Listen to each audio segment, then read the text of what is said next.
en los 2 primeros lugares. Son 9 las regiones y el Tribunal de Honor del Pacto Ético Electoral ha seguido trabajando y mirando qué es lo que ocurre en las regiones para tener, en la medida de lo posible, unas elecciones equilibradas, tranquilas, donde respetemos a los rivales y donde hagamos política en un sentido amplio, ciudadano, inclusivo, y no en términos del conflicto, la confrontación y la disputa estéril con la que muchas veces nos encontramos. Vaya. Elena Alvítez es la presidenta del Tribunal de Honor del Pacto Ético Electoral en regiones y nos atiende a esta hora de la noche. Yo le agradezco muchísimo a Elena que se haya animado a estar con nosotros aquí en el programa. Elena Alvítez, ¿cómo le va? Bienvenida. Gracias por estar con nosotros. ¿Cómo estás? Buenas noches, Carlos. Muchas gracias por recibirnos esta noche. A ver, varias preguntas. En general, ¿cuál ha sido el comportamiento de los candidatos a gobernadores regionales en esta segunda vuelta regional? ¿Qué hemos encontrado de luces y qué hemos encontrado de sombras? Bueno, de luces, que siempre hay que empezar por lo positivo, ¿no? Hemos encontrado que se han realizado en todos los 9 departamentos debates electorales, los organizados por el Jurado Nacional de Elecciones, ¿no? El balance en relación a los debates es que en uno de los departamentos, en Amazonas, ¿no? Finalmente solo participó uno de los candidatos porque el otro no estuvo dispuesto a hacerlo, ¿no? Y se decidió hacer el debate con la silla vacía, ¿no? De manera que la ciudadanía puede estar informada acerca de la disposición de sus candidatos a participar, ¿no? También dentro de lo positivo, de cara a lo que interesa al trabajo del Tribunal de Honor, es que hemos tenido presencia en los departamentos en la medida que hay 2 miembros del Tribunal de Honor que forman parte de los departamentos, particularmente de Piura y de Cusco, y ellos han participado en diversas entrevistas, en mi caso también, y los medios de comunicación de los 9 departamentos han tenido apertura al Tribunal de Honor para poder transmitir nuestra información acerca del cumplimiento del Pacto Ético Electoral y que la ciudadanía de esos departamentos puede emitir un voto informado.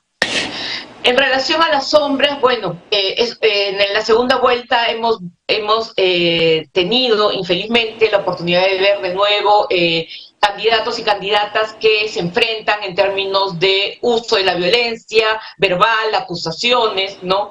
Uso inadecuado de las redes sociales, ¿no? Acusaciones a los órganos electorales respecto a la falta de neutralidad, con lo cual hemos instado a que se respeten las reglas del proceso electoral y se acepten los resultados del proceso electoral, y a que ellos, en lugar de emitir acusaciones o cuyas destempladas contra sus oponentes, se concentren en hacer propuestas y la viabilidad de las mismas en el proceso electoral. De acuerdo. Ahora, ¿has percibido un ambiente de calma, de tranquilidad en las regiones, o la efervescencia propia de una disputa electoral se ha trasladado también al ambiente de la calle, de los ciudadanos? ¿Cómo han vivido esa experiencia?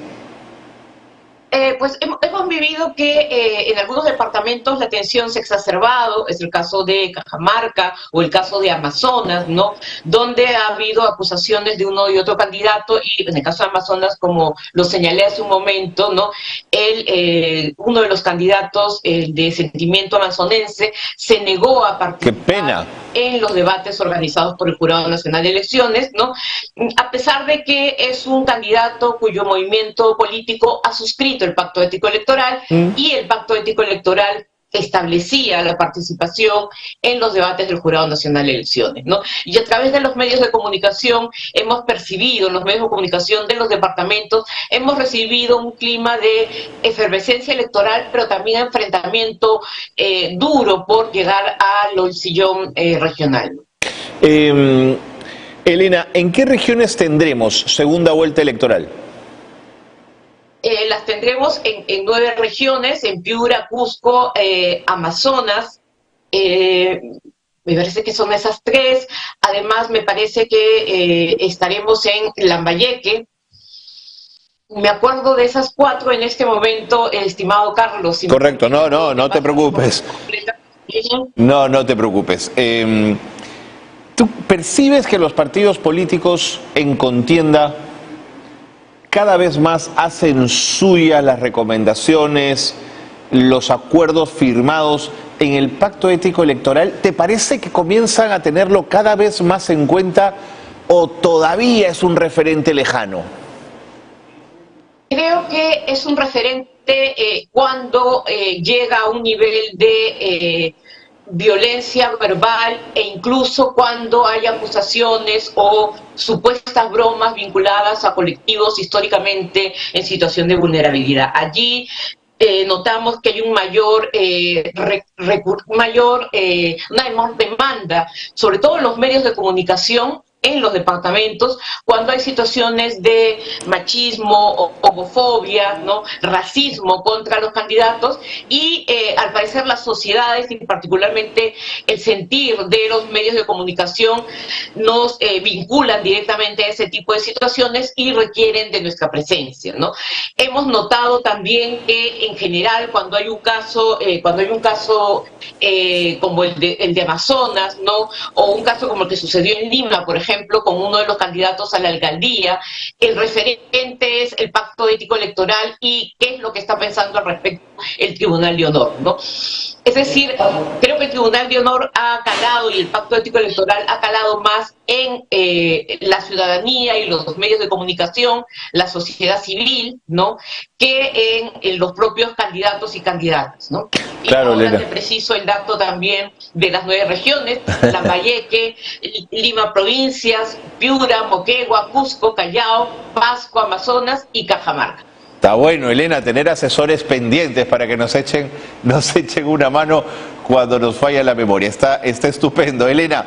Pero qué bueno entonces que los medios de comunicación en regiones, que son una correa de transmisión de las cosas que ocurren, ¿no es cierto?, te hayan dado el espacio para dar entrevistas, para comentar los alcances. Eso hace que una ciudadanía esté con las antenas mucho más desplegadas.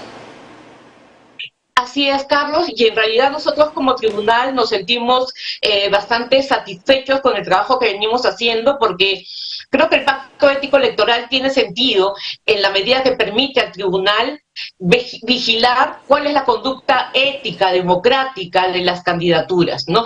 Y cuando eso no sucede, nos permite mostrarlo a la población y que la población, sobre la base de la labor que hacemos, puede emitir también un voto informado acerca de la conducta ética y democrática de sus candidatos y candidatas. De cara al sistema electoral, conformado por supuesto por el Jurado Nacional de Elecciones, la OMPE y la RENIEC, ¿pudieron de alguna manera estos últimos días ver, comprobar si todo iba ya quedando listo en los locales de votación, si se iba preparando todo para poder ir a votar con tranquilidad? Bueno, debo aclararte que dentro del Pacto Ético Electoral, nuestra labor, sobre todo nuestra competencia sería, si fuéramos un órgano estatal, es sobre todo verificar el cumplimiento del Pacto Ético Electoral en relación a los candidatos y candidatas de cara a la ciudadanía. No hacemos supervisión de las funciones que cumplen los órganos electorales. Creo que eso es competencia interna entre ellos y también de otros órganos como la Defensoría del Pueblo. Pero Clarísimo. sí te puedo decir que hemos tenido una relación de independencia en relación a ellos, pero muy cordial, y cuando hemos requerido información y apoyo, nos las han brindado. Si tú, Elena, tuvieses, a partir de tu experiencia como presidenta del Tribunal de Honor del Pacto Ético Electoral, sugerir algunos elementos que pudiesen dotar al Pacto Ético Electoral de mejores herramientas, de más dientes, para que lo que se firma y se suscribe bajo la mirada del Pacto Ético se cumpla, ¿qué fortalezas y recomendaciones serían esas, Elena? Bueno, yo tal vez diría que, dado que es un órgano conformado por la disposición de los partidos políticos y movimientos al suscribir el Pacto Ético Electoral, que puede estar dotado tal vez de mayores recursos que permitan tener una presencia sostenida en el tiempo en los departamentos, ¿no? Porque claro, llegamos hacia ellos gracias a los medios de comunicación, llegamos a ellos a través de las entrevistas que, como en tu caso, nos lo permiten, y a través de nuestros pronunciamientos. Hemos emitido 10 vinculados a diversos temas, desde neutralidad política, colaboración y cooperación con los órganos de elecciones, el hecho de no incitar a la violencia de género, mantener un debate alturado, etcétera, una serie de pronunciamientos que han rebotado en las redes sociales.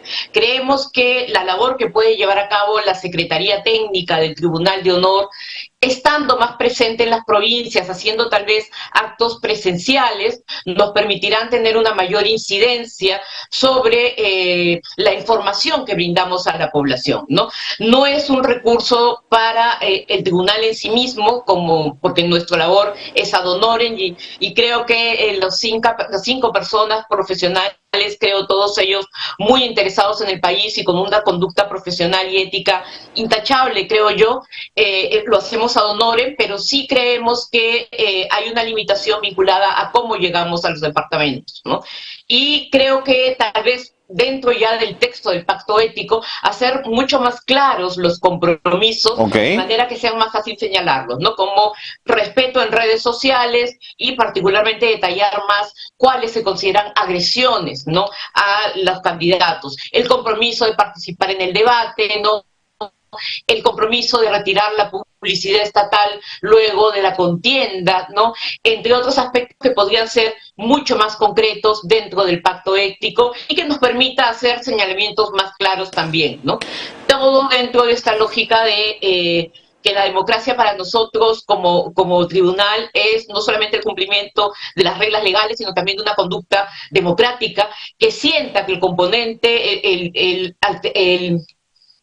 el contendiente político no es un enemigo, es un contendiente político y es un igual. Y como igual hay que respetarlo y escucharlo, y el debate se centre sobre todo en propuestas y contrapropuestas programáticas y con viabilidad.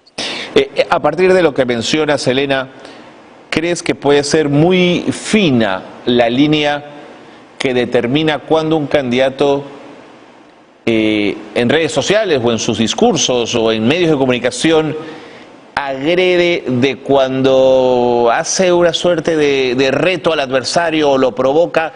¿Te parece una fina línea o es muy claro cuando se produce una agresión que hay que cortar inmediatamente? Yo creo que hay situaciones en las que son muy claras las agresiones, estimado Carlos, ¿no? Es decir, por ejemplo, referirse a una contendiente mujer vinculándola a estereotipos de género. Correcto. Desde que, no sé, voy a poner un ejemplo, debería estar en su casa atendiendo a su familia, ya es una agresión, ¿no? No es un reto político, no es un reto programático, ¿no? El descalificar a un candidato, a un oponente político por la identidad de género que tenga o la orientación sexual que tenga, es también una agresión de tipo verbal y un estereotipo también que está muy lejos de ser una simplemente exposición de ideas y contienda, ¿no?, dentro de lo que se espera en el marco electoral, ¿no? Entonces, cuando eso se da, creo que los candidatos están pasando gravemente la línea de lo que se espera con una conducta ética y diría yo con una conducta respetuosa de derechos fundamentales del otro, entendiéndolo como un igual, con el que se contiende políticamente, pero se le respeta desde el punto de vista de persona, ¿no? Correcto. Elena, muchas gracias. Gracias al trabajo del Tribunal de Honor del Pacto Ético Electoral en las regiones, a este equipo que ad honorem ha estado supervisando que todo en estas nuevas regiones se lleve con altura, que es lo que todos queremos, una vida política sana, respetable, llena de ideas y de propuestas y de debates ricos y no de insultos, de bajezas y de cosas que lamentablemente la política hoy tiene y de sobra. Muchas gracias, Elena, ha sido un gusto conversar contigo. Justo, Carlos, y quiero a través tuyo agradecer tanto al equipo técnico de la Secretaría Técnica del Tribunal de Honor como el trabajo sostenido con los coordinadores de acciones educativas del Jurado Nacional de Elecciones, ¿no? Y ciertamente a ustedes, los periodistas y las periodistas, que hacen posible que nuestro trabajo llegue a la ciudadanía, que es nuestro público principal. Gracias. Encantado. Elena, un abrazo. Elena Albites, presidenta del Tribunal de Honor del Pacto Ético Electoral en regiones, ha estado con nosotros en el programa. Todo va quedando listo para la segunda vuelta electoral en la elección de gobernadores y gobernadoras regionales de este 4 de diciembre. Pausa y volvemos.